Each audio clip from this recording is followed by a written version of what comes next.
Hello everyone, Assalamu alaikum. This is me Ravina and welcome to my channel Ravina's Study Compass. আজকের বিষয় হচ্ছে writing task 2 নিয়ে আমি আলোচনা করব।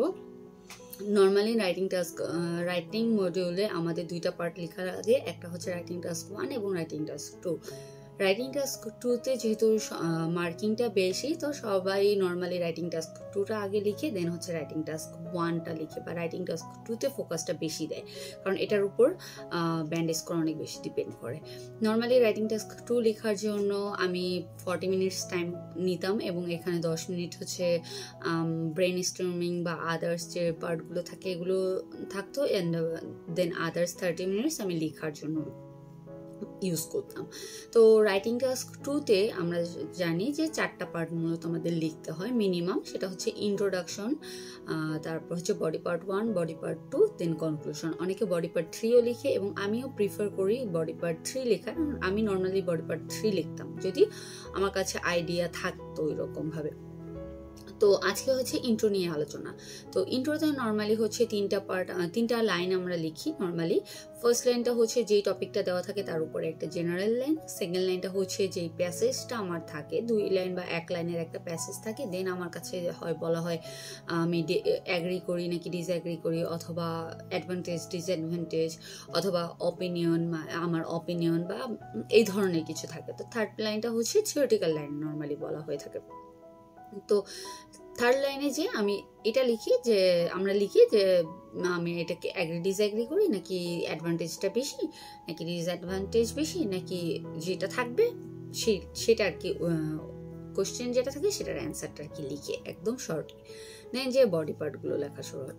তো আমি যেটা আমার ক্ষেত্রে করেছি, রাইটিং টাস্ক 2 এর ইন্ট্রোর ফার্স্ট লাইনটা আমি আগে থেকে রেডি করে রেখেছি বা পড়ে গিয়েছি। যেহেতু আমি মোটামুটি দেখেছি মাক্কারের বই আমি ইউজ করতাম রাইটিং টাস্ক 2 এর জন্য, এবং এখানে অনেকগুলো স্যাম্পল কোশ্চেন আছে প্রিভিয়াস আইএলটিএস এক্সামের।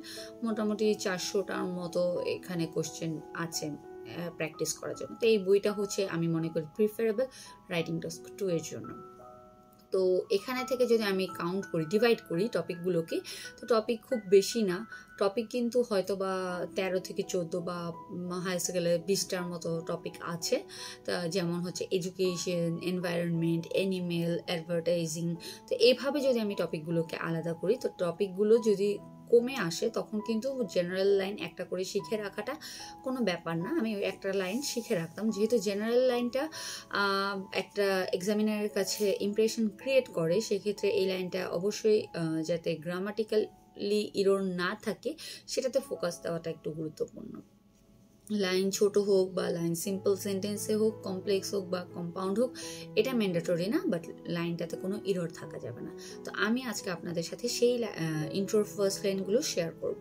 তো টপিক হচ্ছে ফার্স্টে এডুকেশন। সো এডুকেশনের জন্য যে লাইনটা আমরা লিখতে পারি সেটা হচ্ছে, education is an inherited force that drives a nation and society as it provides both knowledge and skills. শিক্ষা একটি উত্তরাধিকার সূত্রে প্রাপ্ত শক্তি যা জাতি বা সমাজকে চালিত করে, কারণ এটি জ্ঞান ও দক্ষতা উভয় প্রদান করে।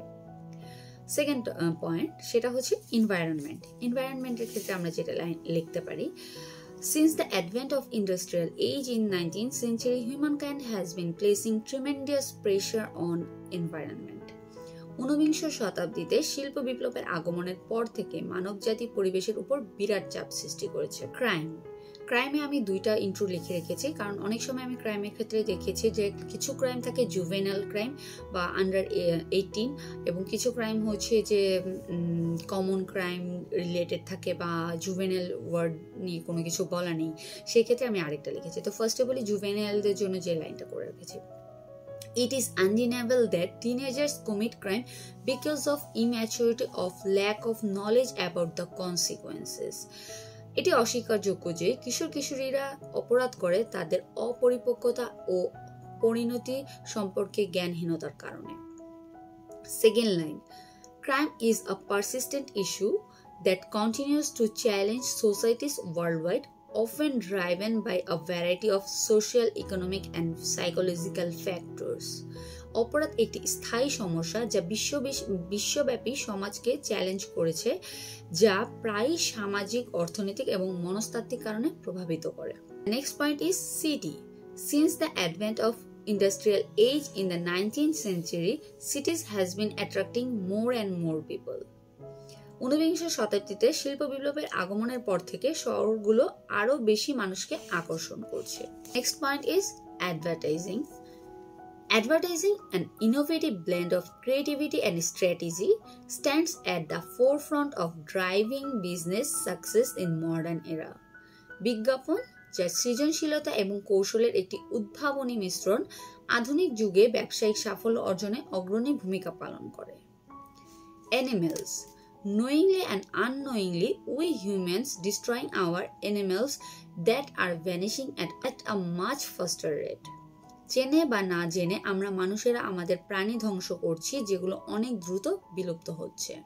Globalization. It is undeniable that we no longer belong to the first planet of Earth. Now we belong to a small global village. এটি অস্বীকার করা যায় না যে আমরা আর বড় পৃথিবীর অংশ নই, এখন আমরা ছোট বৈশ্বিক গ্রামে বাস করি। Children of today are vastly different from those of previous generation, shaped by rapid technological advancement and social changes. এখনকার শিশুরা আগের প্রজন্ম থেকে ব্যাপকভাবে আলাদা, যা দ্রুত প্রযুক্তিগত উন্নতি এবং সামাজিক পরিবর্তন দ্বারা গঠিত। Unemployment. In today's interconnected world, unemployment has emerged as a subject of relevance and debate. আজকের বিশ্বের বেকারত্ব একটি প্রাসঙ্গিক এবং বিতর্কিত বিষয় হিসেবে উঠে এসেছে। Job plays vital role in every person's life because they fulfill our rudimentary demands. কাজ প্রত্যেক ব্যক্তির জীবনে একটি গুরুত্বপূর্ণ ভূমিকা পালন করে। এটি আমাদের মৌলিক চাহিদা পূরণ করে। Families form the cornerstone of society, shaping the values, traditions, and beliefs that bind communities together. পারিবারিক প্রতিষ্ঠানগুলো সমাজের মূল স্তম্ভ, যা সেই মূল্যবোধ, ঐতিহ্য এবং বিশ্বাস গঠন করে যা সাম্প্রদায়িকগুলো একত্রিত করছে। Language bridges gaps, connects people, and is most powerful tool for expressing thoughts, ideas, and emotions. ভাষা গ্যাপ দূর করে, মানুষকে সংযুক্ত করে এবং চিন্তা ধারণা, অনুভূতি প্রকাশের সবচেয়ে বড় শক্তিশালী মাধ্যম। Building.